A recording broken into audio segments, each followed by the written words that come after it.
I don't like the way our teachers are trained, by and large, and college teachers aren't trained at all, which I don't know if it's better or worse, but all teachers could be trained well, the right way, which is, I want to know what you think. What I think isn't what matters. Dalai Lama always talks about this. He's so wonderful.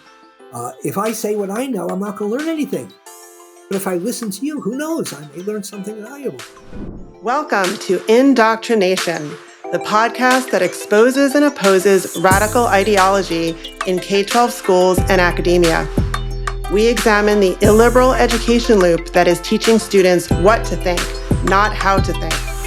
We speak with leaders across the country about the politicized ideology that fosters indoctrination masquerading as education. I'm Dr. Marcy Goldstein. And I'm Dr. Brandy Shupatinsky, your hosts. Join us and Americans nationwide.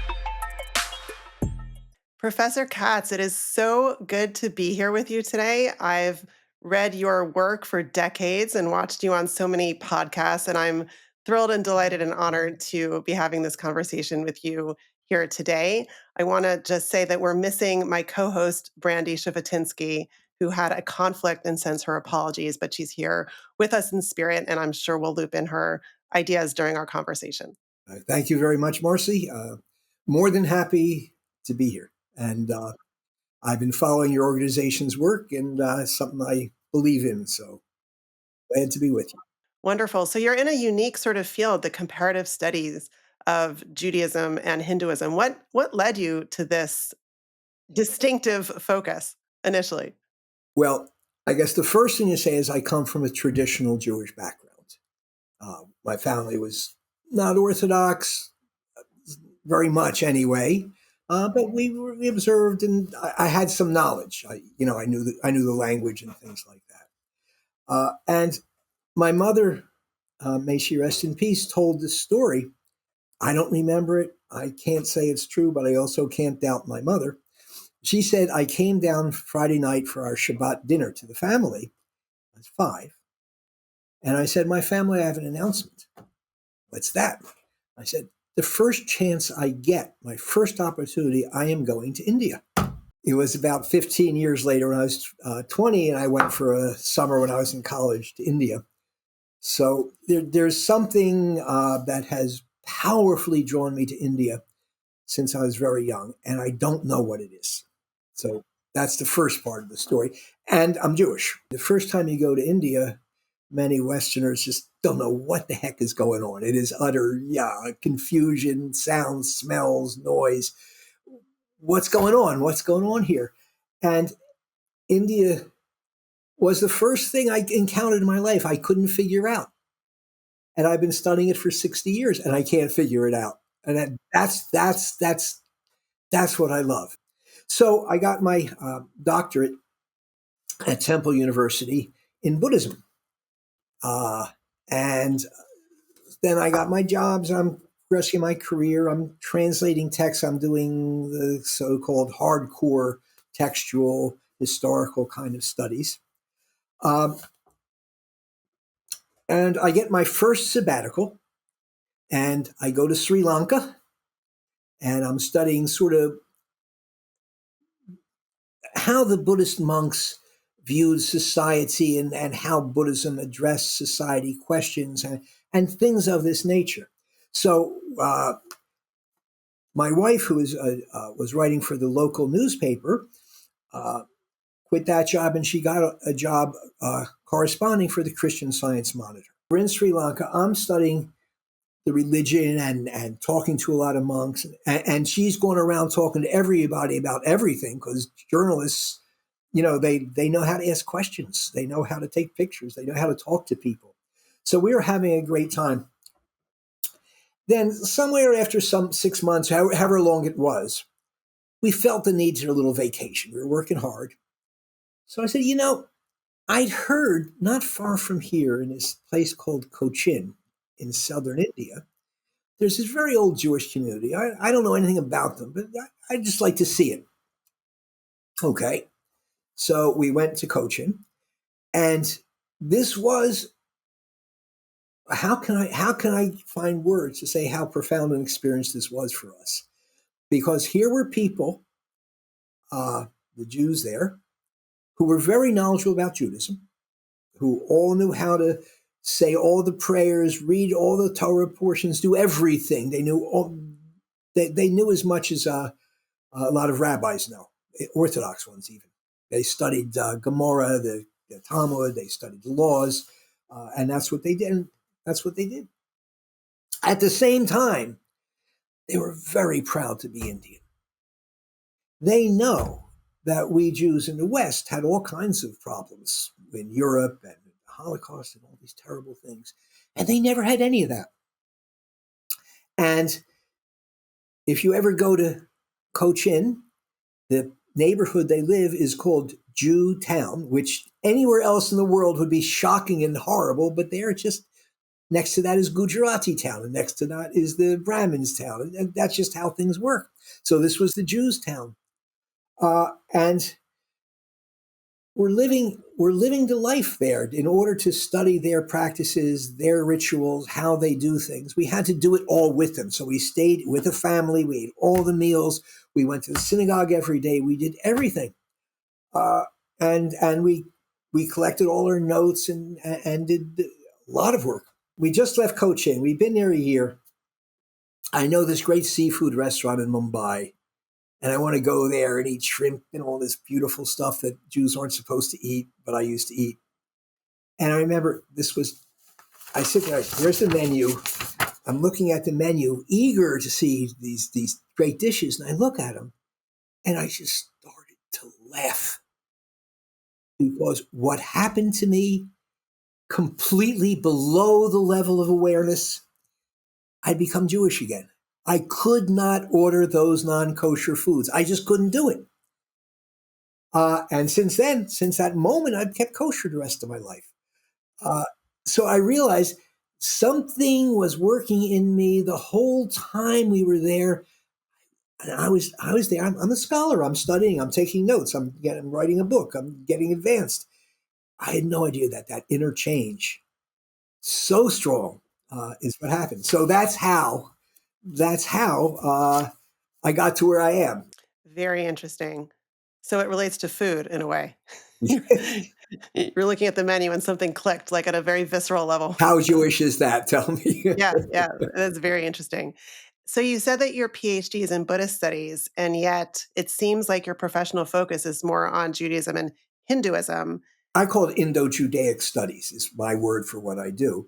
But I'm interested in the relations of Judaism with all the communities in India. So since Hindus are by far the largest, I do a lot of work with Hindus, but my PhD's in Buddhism, so I've done a lot of writing on Buddhism. Then I became an endowed professor in Jain studies, so I started to do work with Jewish and Jain connections. Haven't worked on the Sikhs yet, but I'm not giving up. I've always called you like the founding father of the comparative study of Judaism and I guess Indo religions. So can you talk to us about that comparative study, what it's contributed to academia, what its main contributions are, and maybe what it still has yet to contribute? First, what do we do when we study religion? I got to back it up a little bit because most people fall off the tracks with that first basic question. Because you went to church, you went to synagogue, you went to Sunday school, you did all that as kids. And what are they teaching you? But they're teaching you the truth. What they believe sincerely, passionately to be the truth. And that's how it's taught. So the purpose of studying religion is to know the truth. And also, if you studied history of especially Jewish-Christian relations in Europe, they had what they called disputations, which are really debates, where the king would get the cardinal of the town, he'd get the chief rabbi, and they'd have to have a debate. And there were setups, frankly. You can imagine who won every one. It's interesting, too, sort of by the side, when I was studying Buddhism in Sri Lanka, I noticed that as the Sri Lankan independence movement was gaining early 20th century, they had debates. So in Sri Lanka, the Panadura debates are an important event. And there they got some very learned monks, and they got some of the Christian missionaries. And since the British ruled, the Christians were atop. And they had debates. Again, the purpose of debate is to show that my position is correct and that your position is wrong. Again, it's after truth. Debate is a way of trying to attain truth. That's not what we do in religious studies. That may be what we do in Christian seminaries or in yeshivas or in religious schools, but in a context of modern universities, we are teaching and trying to understand what people believe, not what is true independent of the people who believe what is true. So, and that's the most important point to get started with. When we're studying religions in an academic way, we're interested in people and what are their beliefs, how does those beliefs express themselves in their family life and their social, whatever it is. How do those beliefs and ideas affect us? That's what we do when we do religious studies. So the field of religious studies, I think, and I don't claim to be neutral, is hugely important because you're learning to understand people. Now, I've had students who were majors in religious studies, but they were a number go into the diplomatic field, which I think is great because what could be a more cogent preparation for serving in those countries all around the world than understanding how to understand people, how to talk. If my students were able to ask questions in the right way, they got an A, so to speak. That is, if you can ask a question out of just a general, honest curiosity and a respect for the individual, I'd like to know what you think. It's amazing how much you can learn. Whereas if you say, why do you believe this when I believe something that's better, you don't get very far. So I had students also going into law enforcement because they're dealing with all these people in very intense situations, Lord knows. And their experiences, a lot of these people seem to have, there's some religious component to whatever it is that's going on that the police are trying to deal with. And in order to try to help those people, they needed to understand something. Now, I've been retired from active professoring for almost 10 years now. But the one thing I still do is every year I give a lecture to our medical students at my university. They wanted in the medical schools to make more humane physicians. And they wanted those physicians to understand their patients. And so I give a days in the med school every year to how do you deal with people who are approaching the end of their lives, and what kind of questions they have and what kind of assumptions they have, and most of all, what should and shouldn't you be doing? So this field of comparative religions is of tremendous value. I'll make this quick. It's a long story, but I'll make it very quick.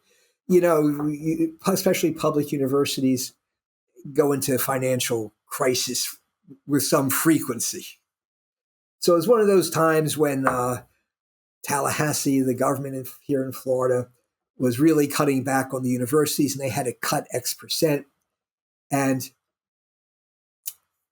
on a radio program, the president of our university, and we were good buddies, he was speaking in Spanish, his Spanish station. We're in Miami. And some of my Spanish students said, they're canceling your department. I said, what are you talking about? Well, President, we heard this. It can't be. So I stormed into his office. What's going on? And it was true that he said they have to save this much money and $6 million a year, get rid of that little department that doesn't have many students anyway. What a crazy way to find out. Yeah, it was weird. The whole thing was weird. I had the Dalai Lama had accepted my invitation well before these events to get an honorary doctorate, and he came, and the Dalai Lama, everybody's so in love. He's the finest human being I've ever met. Everybody loves him. So when we got this news, I said, I got to do something. I was the chair of the department. I can't let this happen. So I wrote to every journalist I knew saying, this is going on. Okay. I wrote to the religious leaders I knew, because when I moved to Miami and I was supposed to start the Department of Religious Studies, and it's a public school in a big city, I made it my business to meet many of the religious leaders in Miami. Just, hi, we're starting Department of Religious Studies, let's chat. So this meant I could write to them and say, look, they're canceling our department. You know something about us. Can you help us? So a lot of people wrote to the president. And one of the people I wrote to was, of course, the Dalai Lama. I said, please, can you tell him, to save the department, Ashoka Moria, tolerance, pluralism. So a month later, I'm sitting right at this desk, right at this computer, and there's a message, email from the Dalai Lama's office. And I open it up, and it's a letter to the president. And he says all the right things, of course, but he's amazing. He said, I appreciate the budgetary constraints you may be in. So enclosed is my check for $100,000. And I will come there and help you raise more. Wow. Yeah. This chair, I was on the floor, honest to God, right on the floor. So right away, I sent copies of this letter to all the journalists I knew. Oh, great. So this was in every newspaper. It was in Time Magazine, New York Times, Straits Times. I think I read about it, actually. I feel like I remember this. It was everywhere. Every newspaper in the world, Times of London, Hindustan Times, everything. The Dalai Lama has given his money to the school nobody heard of, because we're not the most famous school. What's going on? I thought that was such a magnanimous thing, which indeed it was.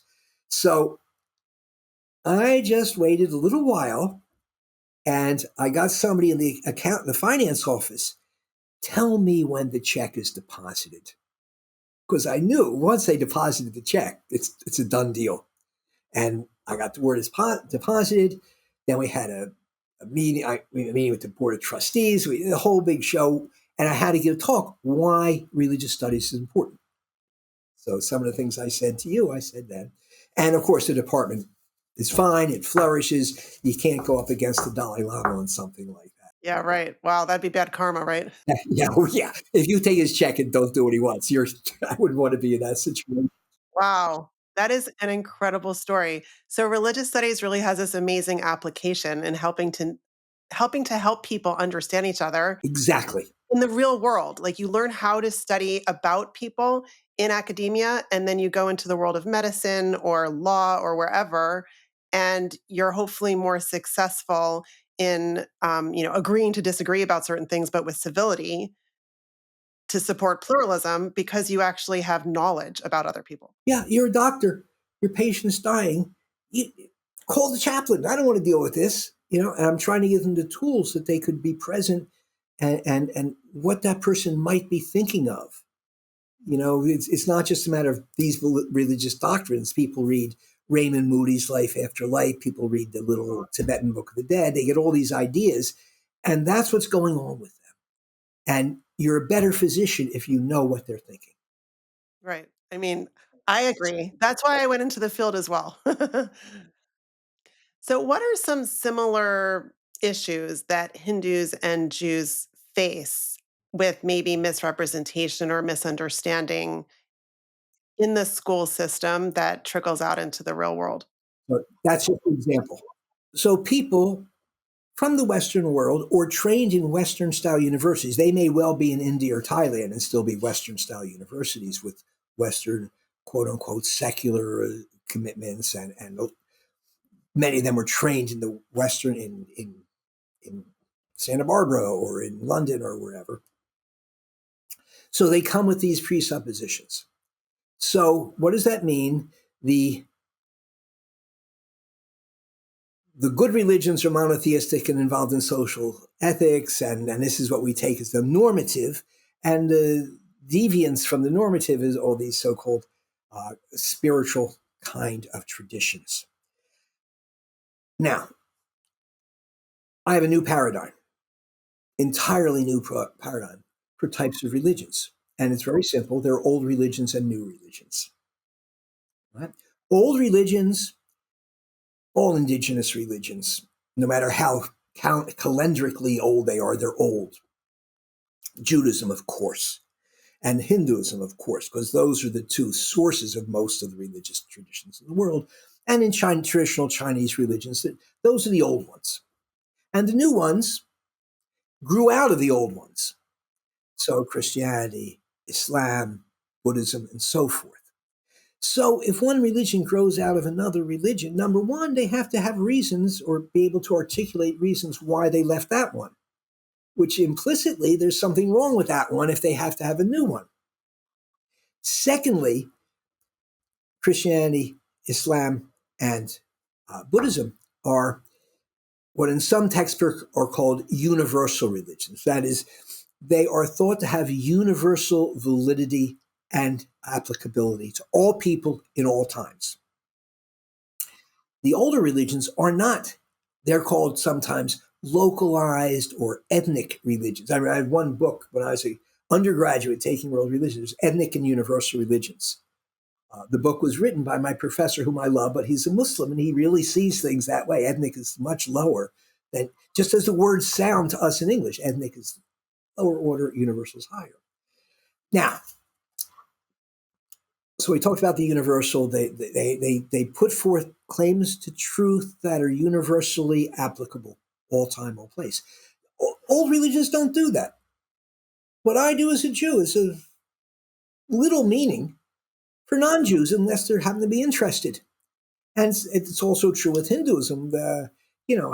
How purity is maintained and how food is prepared and what they do at funerals. All that is local also. So these local religions, of course, they're about the truth and about God or something like that. But you can only fully be Jewish in Israel. That's what some say. You can only be fully Hindu in India. You can't live, according to Dharma Shastra, Hindu law, you can't live in a country that doesn't have Hindu temples. Human life is impossible without a Hindu society, is what that says. Now, of course, in America and Europe, we have quite a few Hindu temples. But that was a big issue when the communities were first forming. They wanted to build temples, but it wasn't just to have a place to go. It sort of allowed you to live in that place. Mm-hmm. Because they're both ethno religions tied to the land. Yeah. Or nowadays, there's an unpleasant term people use, religio-nationalisms. Or religious nationalisms. And there's truth to that. Hindutva, Zionism, are religious nationalisms. I have no problem with that. But if you're a religious universalist, a religious nationalist is of a lower order. The religion is lower and the followers are lower. So someone coming from that background and trained in the implicit assumptions to the way they're taught, what can I say? It's impossible almost. You have to be able to get out of the first rule, you have to be able to get out of yourself to understand somebody else. It's very simple. Yeah. You have to, it's a reframing that seems so critical. People don't realize they're in the framework. That's right. Exactly. It's invisible. You live in it. It's like the air. You don't see it. So what made you sort of suddenly see this new framework of old and new? It's so substantial. And I don't know if it's shown up yet in any of the, multiple world religions textbooks that I have seen. I don't think so. I don't know how it. Were you swimming? You said you came up with some other idea, some significant idea in your past while you were swimming. Maybe you should go swimming. I don't remember where I got it. Because it really is substantial. It loops back to what you were saying before about the previous framework of East versus West. And And also that some religions are belief oriented and some are more practice oriented. And the fancy word that we use in academia for that is orthodox and orthoprax. And so these ethnic religions there are beliefs, but they're more practice oriented and land based. That's right. Exactly. 100%. Just use Judaism as an example, Orthodox Judaism. Nobody's going to ask you what you believe. Yeah, there are certain beliefs we should hold. We know that. But what are you doing? Are you praying? Are you praying daily? Are you giving your charity? Or are you celebrating? Or it is more, there is belief, but it's secondary to practice. And flip that for the newer religions. You got to get the right, and it all goes to the idea of truth, belief, right? Different people, different practices. So you can play with those two, that paradigm quite a bit, and I think it holds. So we obviously understand this new way to frame and organize that more accurately captures what's most important to the old religions, which is this land based connection and practice relating to the land. So, for people who don't understand this yet, or how does that lack of reframing, which hasn't caught on yet, I suppose, in academia, how does that contribute to misunderstandings for real Hindus and Jews who are sitting in the classrooms and walking around in America or Canada or wherever? Well, the problem is simply the teachers often don't know very much, so they're going to say the wrong thing. But that, especially in by university, they should know. The teachers should know a little more, but maybe they do. But in K to 12 and so on, it'd be very fortunate and very unusual if your teacher knew much about other religions or religions in general. It's not part of the package of skills that the tradition holds. So, dialogue. I mentioned debate, right? Debate means here's my idea, and here's why it's right, and this is your idea, and here's why it's wrong. So there's a winner and a loser in a debate. Dialogue, not like that at all. Dialogue, I'm not trying to ascertain some transpersonal truth. I'm trying to get to know you. I'm trying to what moves you? Why do you do this? What is this about? That's really interesting, And dialogue is if you can get the concept, is a way you're able to ask questions. I mentioned before, being able to ask a good question is the most important thing when you're studying religions. Why? Somebody comes to me and says, "Why don't you believe in Jesus?" We're not going to get real far, right? But if they come to me and say, "What do you say in your prayers? How often do you say them?" Praxis. Then we can communicate very well. So, and then if I really grow in my understanding, I understand the doctrines, whether people, regardless of how important they are on the scale, and I can begin to, after doing the stuff we do in college, if you're in grad school, learn the language, read the texts, learn the history, whatever it takes, or read a book if it's not that formal. But to ask a question means precisely to step out of your framework. It takes an existential kind of movement, not just an intellectual kind of movement. So, do you see this openness and eagerness and curiosity among people in academia? I mean, I keep reading these polls about lack of free speech. Some high percentage of students are scared to speak their mind. Harvard, I think, was basically like got an F in free speech. So, I don't know that there is this ability to even have dialogue. And I think I kind of see it coming down the pike from the top down. The professors are stuck in a narrative and a framework, and therefore the students are similarly stuck. So, to what extent do you agree with that? And what can we do to fix it? Now, I don't know. All I can say is the problem's gotten profound because now you can't talk. It's not just religion. It's hard. My mom used to tell me, don't talk about politics or religion. Of course, that's what I talk about in my life. Religion, okay, I can show somebody, if they're my student, how to talk and how to learn. But politics, oh my God, these days, uh, it, people just want to jump at each other if they don't have exactly the same view. It's horrible. And I wish I knew. I wish I had some wisdom as to how to make this situation better. I don't. It's weird. I don't have to tell you or anybody who's listening that we're in big trouble. We, the world. I know. I agree. That's why I'm in this business, to try to push things forward in some way, have more dialogues on campus. Well, the good thing about teaching, whether it's like this, maybe it's even more so like this through podcasts or in the classroom, you never, ever know what impact you have. Maybe if you're very fortunate, 15 years later, you bump into that student in the supermarket. And I said, let's have some coffee. And he said, boy, that course I learned it. Sometimes you get the feedback. It's so rare. It's so rare. And so here, faith comes up. And the faith is that somehow talking does have some benefit in people's attitudes and behavior. Yeah, I agree. You just reminded me of one of my favorite quotes from the Talmud. If you save one life, it's as if you've saved the whole world. Even on social media, which seems to be such a hellscape in so many ways, if you put something constructive there, you never know who's read it, even if they don't respond. Exactly. Exactly. If I should happen to say something worthwhile and somebody should happen to hear it, I won't know. So you got to have that faith that all you can do is put it out as honestly and kindly as you can and shrug your shoulders. All we got.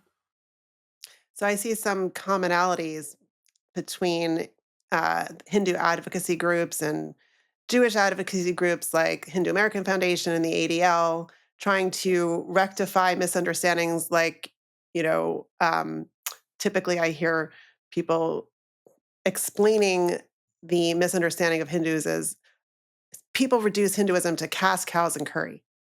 And obviously, it's not that.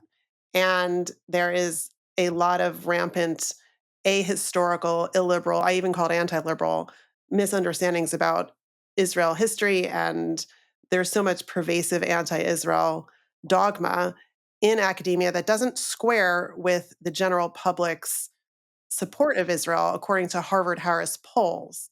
So these two concerns, in a sort of comparative way, are what we're trying to fix and nudge forward. Do you have any sort of thoughts about how we got so stuck beyond what we've already said? I mean, I'll just say what you're saying, that at the universities, it comes from the top down. The students don't come in here with a lot of fixed ideas. And the students are looking for something they can hold on to because it's hard to get to college and learn. So the more certainty with which a professor speaks, the more attractive the belief is. And it's one thing we need to find some way to do also. I'm sort of moving a little bit, is find some way to give some kind of support, moral support, counseling support for teachers who don't think that we know the truth and we just want to learn what other people know. I don't like the way our teachers are trained by and large, and college teachers aren't trained at all, which I don't know if it's better or worse, but they could be. All teachers could be trained well, the right way, which is, I want to know what you think. I'm not going to. What I think isn't what matters. I know Dalai Lama always talks about this. He's so wonderful. If I say what I know, I'm not going to learn anything. But if I listen to you, who knows? I may learn something valuable. Well, that's perfectly said, as many things he says are. Yeah, that's so beautiful. You just said something so important. I wonder what percentage of teachers in K-12 actually got teacher training, because there's the teachers' colleges, but I have a PhD in religious studies, and I have taught in colleges, not elementary age or anything like that, but I have never set foot in a teacher's college, and I was completely employable as a teacher. Oh, yeah, it's sort of crazy that you become a professor with no training in teaching whatsoever. Now, I think that in colleges of education, they get much too much training in pedagogy and not enough in content. But at the K-12 level, it's the opposite. It's all content. It's all pedagogy and no content. Whereas we're content without pedagogy. Neither work terribly well. Well, I want to thank you so much for sharing your history and your insights into these religions, practical applications, how it's showing up in our school system. And I think you shared some useful ideas around dialogue. And I hope that anyone listening has been inspired and will move forward, hopefully all together. Thank you so much, Marcy. I really enjoy doing this. Thank you so much. To be continued. Okay. Have a good one. Thank you for watching. If you would like to support our work, subscribe to YouTube and follow us on our socials. The links are in the description.